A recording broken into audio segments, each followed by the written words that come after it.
أعوذ بالله من الشيطان الرجيم. بسم الله الرحمن الرحيم.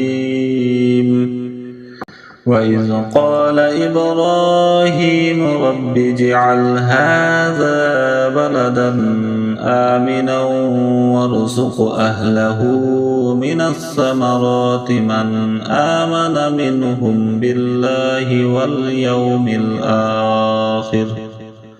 قال ومن كفر فأمتعه قليلا ثم أضطره إلى عذاب النار وبئس المصير. وإذ يرفع إبراهيم القواعد من البيت وإسماعيل ربنا تقبل منا إنك أنت السميع العليم.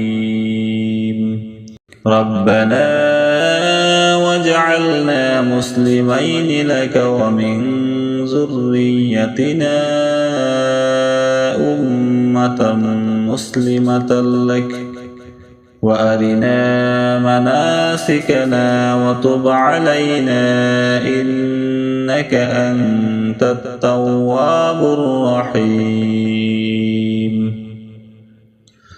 ربنا وابعث فيهم رسولا منهم يتلو عليهم آياتك ويعلمهم الكتاب والحكمة ويزكيهم إنك أنت العزيز الحكيم. صدق الله العظيم.